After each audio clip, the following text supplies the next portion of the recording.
လင်မင်းကလေးဧကရစ်ကဒီနေ့ပေါ့ပေါ့ပပစားကျင်နေတဲ့ဒါပေမဲ့အရန်တော့မပေါ့ရဘူးတဲ့ဒါဆိုစက်တုံမေးစီခောက်ဆွဲနဲ့ဟင်းချိုတပန်းကန်လှုပ်လိုက်မယ်တခင်မဒီလိုခောက်ဆွဲအကျန်းကိုဘာလို့ဒီလောက်ပါအောင်ဆွဲနိုင်တာလဲဟိုအနံ့ကအရန်မွေးတာပဲ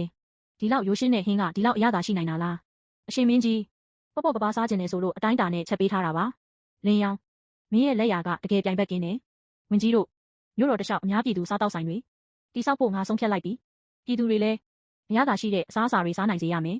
အရှင်မင်းကြီးဒါဟာပြည်သူအတွက်အလွန်ကြီးမားတဲ့ကျေးဇူးပါပြည်သူတွေအတွက်အစားအစာကအရေးကြီးဆုံးပဲဘိုက်ဝရင်စိတ်ချမ်းသာမယ်စိတ်ချမ်းသာရင်တိုင်းပြည်လည်းတည်ငြိမ်လာလိမ့်မယ်ရှီဖန်စားတောက်ဆိုင်ကြီးစောက်ဖွင့်တဲ့နေ့မှာမြို့တော်ကပြည်သူတွေဟာလမ်းစားကနေလမ်းဆုံးထိတန်းစီဆောင်ဆိုင်နေကြတယ်တချို့ကကလေးငယ်တွေကိုပွေ့ချီလာကြတယ်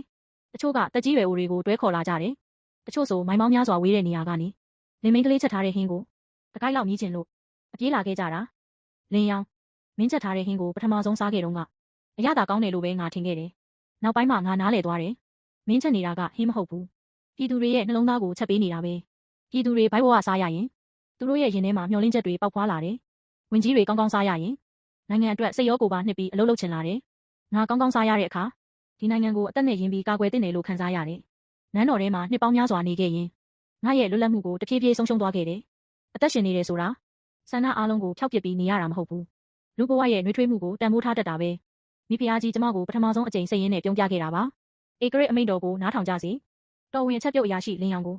ယနေ့မှစ၍လောကမီကိုအမျိုးသမီးဘွဲတော်ကိုချီးမြှင့်တော်မူသည်ဒီဘွဲကမင်းရဲ့စိတ်နှလုံးနဲ့အလိုက်ဖက်ဆုံးပဲကျမလင်းရောင်ဧကရစ်ရဲ့ကျေးဇူးတော်ကိုရိုသေလေးစားစွာလက်ခံပါတယ်အခုမှကျမနားလည်သွားတယ်ကျမချက်နေတာကအစားအစာတသက်မဟုတ်ဘူးလူတွေကိုမနှက်ထန်အတွက်မျှော်လင့်ဆောင်စားခြင်းနဲ့အကြောင်းပြချက်တစ်ခုပေးနေတာပဲရိုးရှင်းတဲ့အစားအစာတစ်နက်ရဲ့နှွေးထွေးမှုကလူသားတွေအကြားအချင်းချင်းချိတ်ဆက်ပေးတဲ့အရေးကြီးဆုံးအရာပဲပြည်သူတွေရဲ့စိတ်ဓာတ်ကနိုင်ငံတကာနိုင်ငံရဲ့အခိုင်အမာဆုံးအုတ်မြစ်ဖြစ်တယ်ဒီလောကကြီးမှာအရသာရှိတဲ့အစားအစာတွေနှွေးထွေးမှုတွေမျှော်လင့်ချက်အလင်းရောင်တွေအမြဲတမ်းပြည့်နေပါစေပြီးတော့အဲ့ဒီနှွေးထွေးမှုတွေကိုလူလောကစီပြန်ယူဆောင်လာခဲ့တဲ့လောကမီကိုအမျိုးသမီးကကျမပဲ